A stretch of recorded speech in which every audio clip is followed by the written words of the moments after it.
Ja, schönen guten Morgen zusammen. Nachricht für dich, für uns. Ihr dürft auswählen. Und ich bin gespannt, was die Karten uns mitteilen wollen. Ich versuche heute mal ein paar Decks zu nehmen, die ich nicht mehr so häufig nehme. Nicht, weil sie mir nicht gefallen, sondern weil sie einfach ungünstig liegen.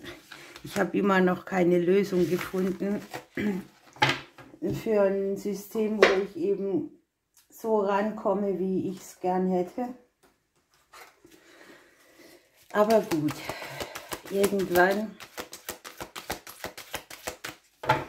mag sich das eröffnen oder auch nicht.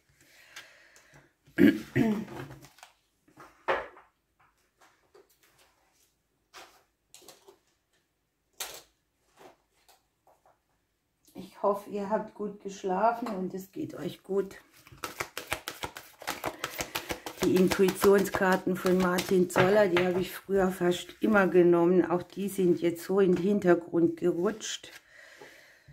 Ich muss gucken, wie ich das machen kann.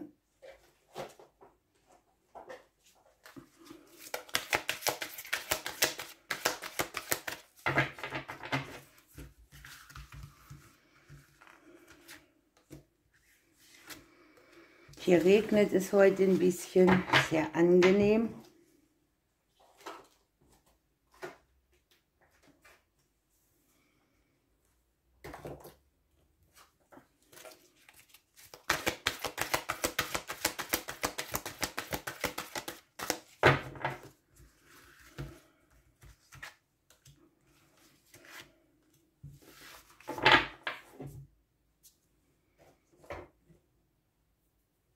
Okay, eins noch, dann würde ich sagen, wir lassen es so stehen.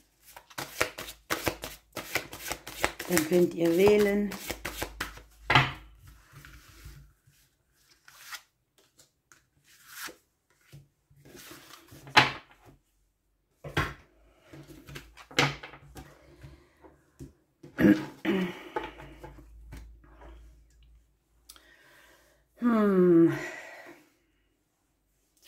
Ich würde mich für den roten Buddha entscheiden. Deshalb fange ich natürlich egoistischerweise mit diesem an. Ja, und hier kriegen wir so einen Hinweis von der göttlichen Mutter. Da geht es um das Thema neues Leben. Also sprichwörtlich oder tatsächlich auch geht es darum, egal ob du Mann oder Frau bist. Es geht um die weibliche Seite, die Empfängnis. Es geht um das, was man genährt hat, dass das herangreift. Und ja, stell dir eine Schwangerschaft vor, also dieses Setzen eines Samens und das, was dann draus wird. Möglicherweise geht es auch ein bisschen um das Thema Kind, Kinder. Und die Karte sagt, was immer du erschaffen willst, es ist dabei, sich zu manifestieren. Ob das jetzt die beruflichen Ziele sind, egal was. Es geht darum, dass jetzt wachsen kann, dass neues Leben auf dem Weg ist zu uns. Etwas wird neu befüllt. Dann haben wir hier das Thema oder den Engel der Gotteskraft. Finde ich jetzt toll, ne? Man hat sich so einen Platz erschaffen, an dem man sich ganz gut verbunden fühlt.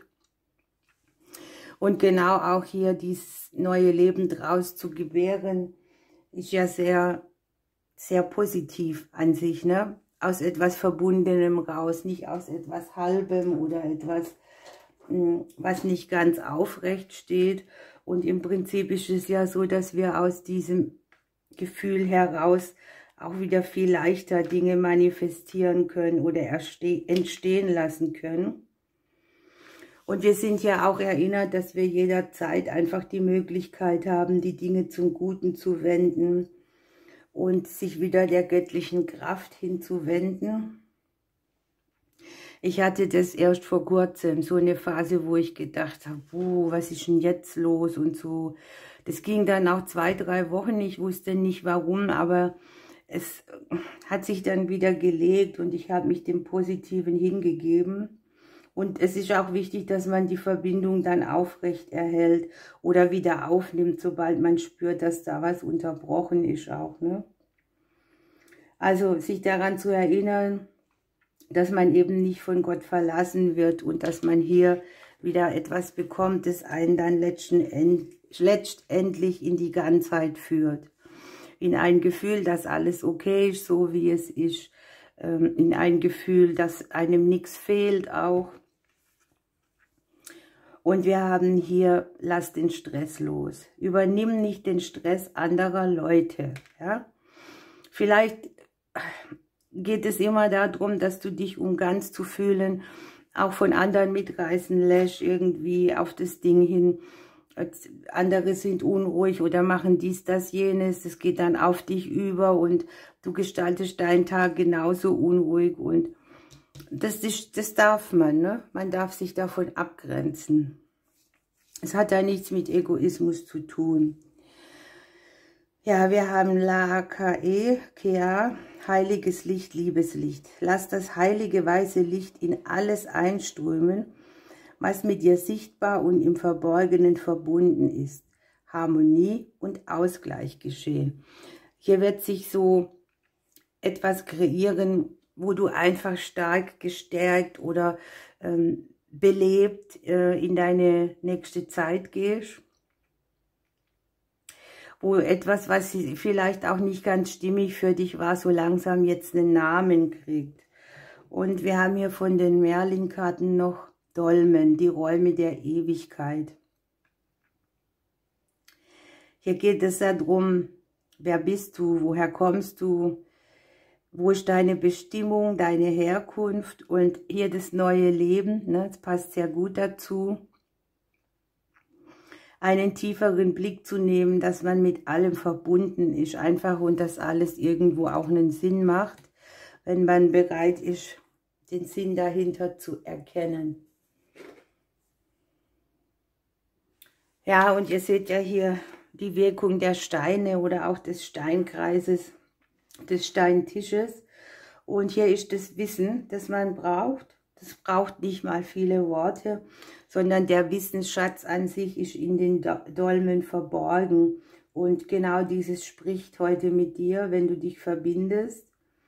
Und hier geht es auch um etwas, was du heute unbedingt wissen sollst. Es ist ganz magisch, was hier passiert. Und es ist auch egal, was du fragen willst oder was du hier ins Feuer wirfst. Es ist einfach so, dass du genau die Antwort kriegst, die du brauchst. Und du kannst hier auch mal so eine Art Lichtdusche nehmen, ne? Durchflutet sein von irgendetwas Gutem, was dich wieder sehr zur Harmonie bringt. Spannend. Gucken wir uns die andere Seite an.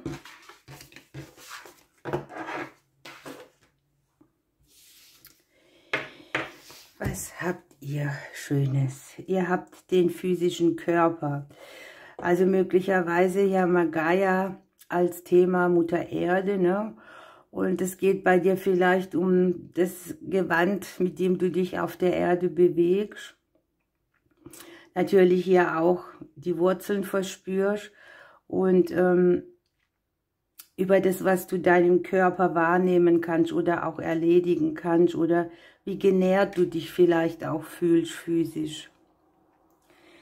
Du hast den Engel der Kreativität.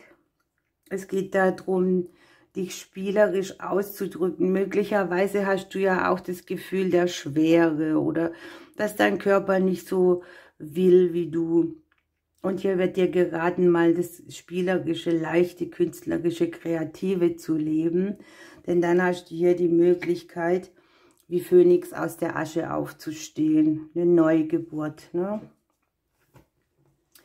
Ein Erheben aus einer Situation, die dich vielleicht auch physisch sehr runtergedrängt hat. Es ist ja immer so, der Geist und der Körper, die sind sich nicht immer eins. Mein Kopf will manchmal viel mehr, als mein Körper kann und um sowas könnte es gehen. Ihr kriegt hier gesagt, dass Lachen wichtig ist für euch, dass ihr endlich mal wieder richtig lachen könnt. Dass das auch die Energie ist, die die Vibration verändert, die Freude ins Leben zieht, ne? Und die euch am Ende wieder aufhebt oder auferstehen lässt. Ihr habt Big Island, Hawaii, die große Insel, gehört hier in diesen Karten zum ersten Chakra, also passt sehr gut. Die Basis, die Grundlage des Erden, des Verbundenseins. Und hier geht es darum, dass du dich erdest und dich in die Schöpfung einbettest und deine ganze Kraft von da aus auch leben kannst. Spannend. Und ihr habt hier auch passend dazu die Feuermagie, den Drachen, ne? Die mächtige Feuerkraft. Also Feuer hat ja so die Eigenschaften, die sehr vernichtend sein können, aber auch die vereint und strahlen lässt. Und ja, hier kannst du tatsächlich wie Phönix aus der Asche aufstehen, wenn du deine Kräfte ganz gut lenkst, ne? Wenn du jetzt überlegst, dass du für irgendetwas brennen möchtest und das Körperliche geht dir dagegen, kriegst du hier genau aufgezeigt, ne? Bring irgendwo was Schöpferisches, Leichtes, Fröhliches in die Sache und dann wird sich das auch auf natürliche Weise wieder ein bisschen für dich ins Lot bringen und für Ausgleich und Balance sorgen. Gut, ihr Lieben, ich wünsche euch einen wunderbaren Tag. Ich drücke euch bis morgen.